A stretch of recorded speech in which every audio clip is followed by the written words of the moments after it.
ఇంకోవైపు మున్సిపాలిటీ అవి ఉన్నాయి. ఇక గ్రామ స్థాయిలో ఎక్కడైతే పల్లెల్లో ప్రజలు ఉన్నారో, మహాత్మా గాంధీ చెప్పినట్టు పల్లెలే పట్టుకొమ్మలు అనేది అయితే చెప్పినారో అక్కడ కొలువుదీరిన గ్రామ పంచాయతీలకు మీరు ఇవ్వాల కథానాయకులు కథానాయికలు. అయితే ఇక్కడ మీరు అర్థం చేసుకోవాల్సిన విషయం ఏంటి అంటే, ఇంతకుముందు శ్రీనివాస్ యాదవ్ గారు ఒక మంచి మాట చెప్పినారు. ఇవాళ ఇదేదో మీకు వచ్చే డబ్బులు అంటే మీకు ఇచ్చే నిధులు ఇవేదో రేవంత్ రెడ్డి జేబులకు వెళ్ళో, లేకపోతే స్పీకర్ ప్రసాద్ గారో, లేకపోతే మీ ఎమ్మెల్యే గారి ఇంటి వెనక పొలం అమ్మో ఇస్తున్న పైసలు కావు, లేదా ఇక్కడ ఈ వేదిక మీద కూర్చున్న నాయకుల సొంత ఆస్తులు కావు, ఎవరి కూడా ఇవి సొంత పైసలు కావు. ఇవి ప్రజల సొమ్ములే, ప్రజలు పన్నుల రూపంలో కట్టిన పైసలనే మళ్ళీ తిరిగి మనం ప్రజల అవసరాలకు అనుగుణంగా మనం ఖర్చు పెట్టేందుకే మనందరం ప్రజల సొమ్ముకు ధర్మకర్తల్లాగా సర్పంచులుగా, ఎమ్మెల్యేలుగా, ఎంపీలుగా మనందరం ఉన్నాం.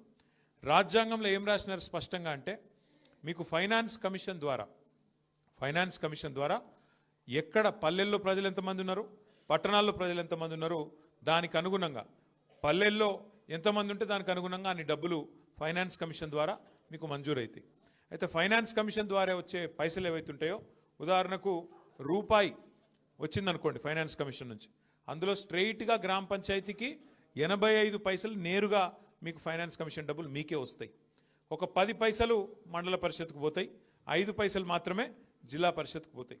కోర్స్ జిల్లా పరిషత్కు, మండల పరిషత్కు వేరే నిధులు కూడా అలాగుంటాయి. గ్రామ పంచాయతీ కూడా ఇంకేమైనా ఇతర రెవెన్యూ ఉంటే ఉంటుంది ఫైనాన్స్ కమిషన్ కాకుండా. మన ప్రభుత్వం ఉన్నప్పుడు ఏం చేసేది మనం అంటే, కేసీఆర్ గారి ప్రభుత్వం ఉన్నప్పుడు పైకెళ్ళి రూపాయి వస్తే మనం కూడా ఒక రూపాయి తోడేసి మీకు పల్లె ప్రగతి అనే కార్యక్రమం కింద ప్రతి నెల ఉద్యోగులకు జీతం ఇచ్చినట్టు పల్లెలకు కూడా పల్లె ప్రగతి నిధులు మనం మంజూరు చేసేది. ఇందులో ఎవ్వరికి కూడా ఏలు పెట్టే అవకాశం లేదు.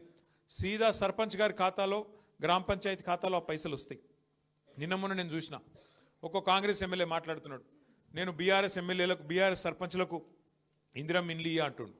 ఇందిరమ్మ ఇండ్లు ఇచ్చేది ఆయన చేతిలో ఏం లేదు. ఇందిరమ్మ